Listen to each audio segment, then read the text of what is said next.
I am joined by Game Bread himself, arguably the baddest motherfucker in combat sports, Jorge Masvidal. How are you, sir? You doing great, my brother. Just got out of a good long training session, so a little beat up, but ready to go. Strong, man. I love it. I love it, man. Geez, I have been a fan for the longest time. I'm talking Kimbo Slice days, right? You're actually the first guy that put me on to technique working in a street fight. Because back then, you saw a street fight, you rarely saw technique. It was usually just windmills and you still Really? watch, but it wasn't like it wasn't a science behind it or anything like that. So for you, when did you realize the importance of being a technician? Oh, since young, man. Since I would say since like a kid, you know. Well, one of my, I never understood or watched like sports growing up. You know, I couldn't get it. You know, and my attention span wouldn't allow me to sit there for 2 hours and watch any sport. But boxing, since the first time I saw it, then nobody needed to explain it to me. And I discovered it around 7 years old, and nobody needed to explain to me what was going on. I instantly like just froze, deer in lights, and was understanding what was happening, you know, and really loved it. So when I started going to the gym around that age, I had a couple gifts that God had given me, which I had an incredible radar, and I had very fast hands for um, most regular people, way above average. But that didn't mean anything though, because there was guys that were slower than me. They were everything, and they could just beat my butt. So I understood since early, like, man, you gotta have this technique because technique is everything. And without technique, I mean, you're kind of gambling, you're shooting the dice, you know. Um, so immediately I wanted to learn, and for me, fighting in the beginning, very much it was all about learning. Like if I had a sparring session with you and you got the better of me, I was asking questions like, how do you do this? And why do you got your hand like this instead of like this? And why you know, and I was always so hungry for knowledge because I knew I didn't know everything. Until this day, I don't know everything. I know a little bit, but there's a lot I could still learn to this very day. And that's 20 something years as a professional, you know. So I've always had that mindset since a kid. Like the moment you think you know everything, you're done growing, you know. So I've always tried to perfect my craft, man, and just be as brutal as I can and as technical as I can. Yeah, it's a kind of a weird duality with street fighting, but being technical about it. And like, along those lines, can you speak to the challenges of coming up under the street code per se, but also being a man of God and a martial artist because they don't always coincide? Um, they do actually in a lot of ways, you know. I always had fear of the Lord since a kid before I discovered like combat sports. I always knew that there was like a supernatural realm, and I always respected that realm, and I always thought I know there's a God. So my hunger for MMA, the only thing that was as strong as that or stronger was my thirst for God and wanting to know stuff and do things. But you're right. Sometimes they clash, you know, because as a Christian, it teaches you if you know you slap one cheek, give you the other cheek. But I didn't always follow by that, you know, especially like in the street because if like somebody threw a paper at me in the classroom right, and it hit me in the face, and I was just like, all right, whatever, you know, no heat, you know, I kept doing my work. Now that paper, you know, maybe later on that same day or maybe another day, turned into a slap in the back of my head while I'm still minding my business because they see me as a target now. You know, this is a new kid. He don't speak no English. He just here, you know, this is our punching bag right here. And now the third day I'm getting like pushed and stuff like that. So I learned from an early age, like with bullies or anybody trying to take mine, right as soon as I can, you know, if I have an opportunity to check your ass and you did something to me or my people, I'm going to immediately act on that. So not very Christian like as I said, but at the same time I moved around a lot, moved different countries, different parts of the city all over. So I was a lot of times I was a new kid and I learned real quick like I don't like this feeling of being picked, you know. And I used to stay to myself a lot too, and I was very skinny for my age. So a lot of people just like assume, hey, the quiet skinny kid, the new one, that's the target right there. And then you quickly found out, nah, man, I look like this and I act like this, but I'm not the target, believe me. And I always I love combat, you know, so I didn't shy away from it, you know. I wasn't like picking on people and stuff, I kept to myself a lot. But as soon as problems were coming my way, I kind of like, I've been waiting for this. Let's go. So, Yeah. you know, I dig it, man. It's an interesting dichotomy, so to it speak. is. It is. But in martial arts, though, which is the cool thing is that we could go to war. We could go to war, and then after actually embrace, and like, hey, man, wow, you were so tough, you're so disciplined. Like I've had that, even with Ray, there were some brutal fights and bare knuckle, and each time we were able to and especially more the second one, we were able to sit there and talk for like a good 3 to 5 minutes and just really just shoot it from the hip, get it out from the chest, and tell each other how we felt. He told me about the first fight. He told me what type of shape he was in the second fight. He told me I was gonna go far to stick with it because he told me he got in really good shape. He had lost a lot of weight. He had been training this whole time. He really wanted to win that rematch, but he knew that I was pretty good and that I would go far to stick with it. And I told him the same thing. I was like, man, this has been the toughest fight to date. And actually 20 years later in pro fighting, that second fight that we had, it was like the hardest hit that I had, one of the hardest hits that I ever got hit with. It's up there in the top three hits of my career. So big shout out to Ray always, man, because he was a fucking hell of a competitor and a great person outside of the ring. Yeah, that's crazy insight for me, man. I appreciate that because I always wonder what happened to him or what he's been doing and all that. So that's wild, man. But like I said, I've been following your career forever. I mean, Bodog, like Sengoku, Bellator One. Damn, I mean, like Strike Force. You've been around forever. damn. Like Yeah, I'm like vampire, bro. OG.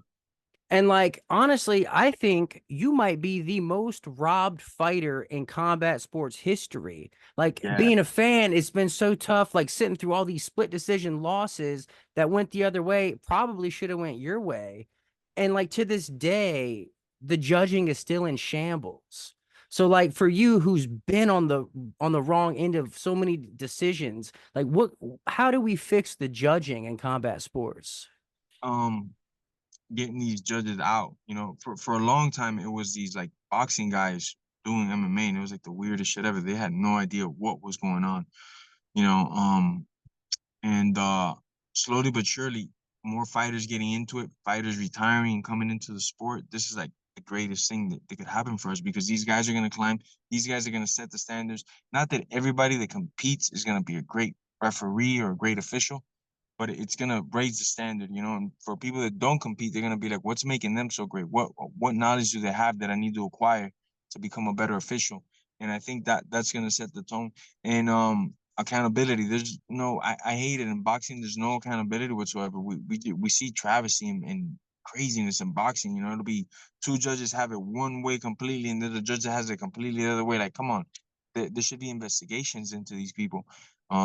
And people should get fired. People should get fined. The commissions should be getting these judges that have these weird fucking things. We should look into their bank accounts. It should, if it's a commission, then fucking do it. Like one, everybody should be subject to the search warrants and stuff like that. And that's the way they will really clean up the sport because we don't want what happened in boxing, what's happening in boxing to come into MMA.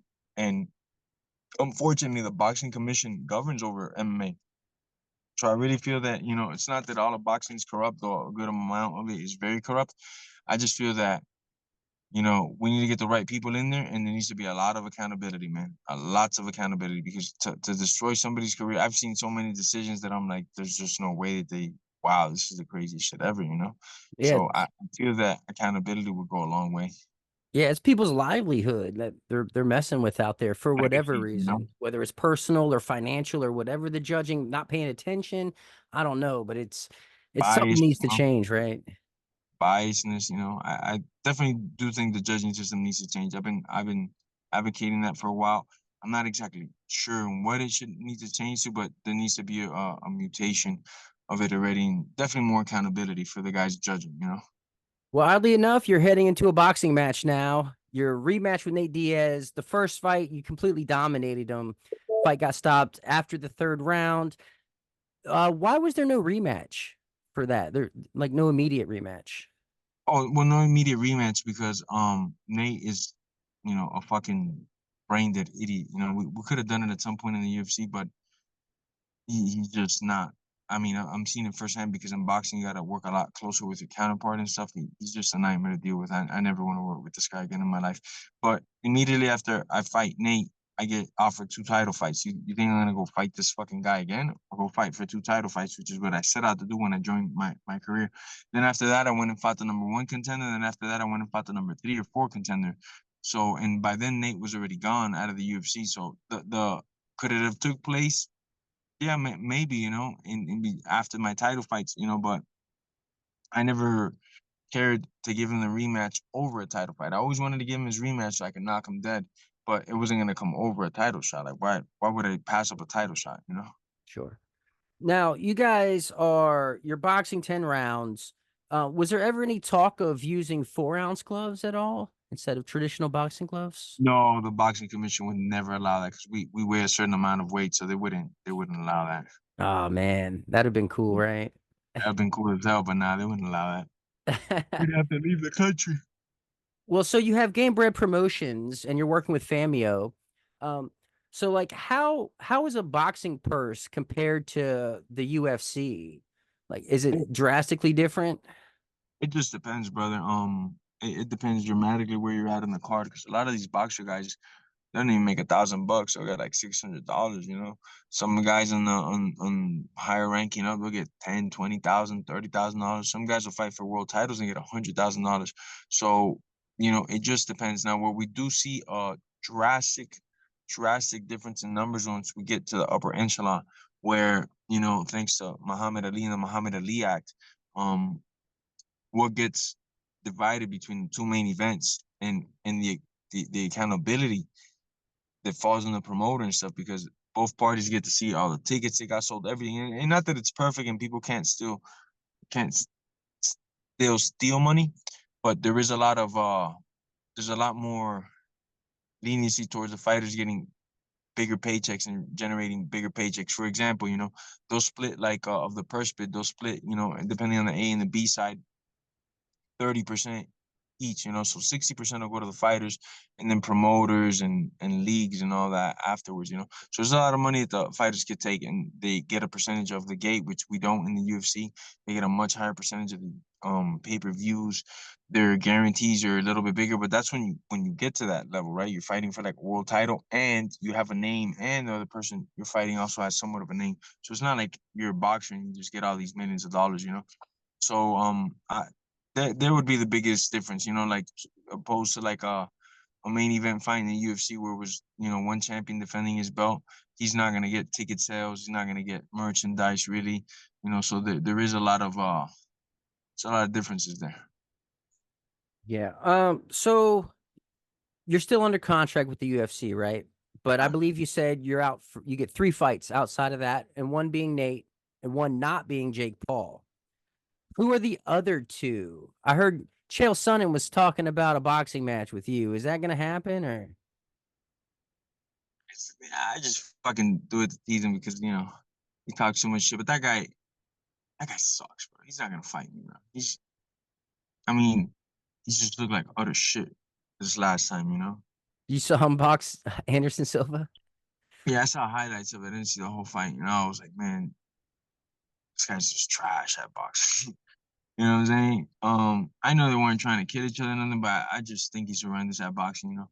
There's bigger fights out there that I could get. But if Chael wanted to smoke like he says he's been wanting it, I would not mind rearranging his fucking eye orbit. I just feel like his face is so fragile and my fists are so fucking dense. I would fucking love to power drive my fucking fist through his face. But a fight that I would like because it would have just fucking break the internet would be like Logan Paul, and he had a great fight against Mayweather. Heard him a couple different times in that fight. And then after that, maybe fight like one of these boxing legends, that's up there, like a Floyd or a Pacquiao or I don't know, one of these types of guys, get in there with them and mix it up. But I would definitely like Logan Paul. Be a nice fight. Awesome. Well, we're out of time, Jorge, but thank you so much for taking all the time to speak with me. Nate Diaz rematch in your crosshairs, July 6th in California. Have fun out there. God bless my brother. Thank you for the time, brother.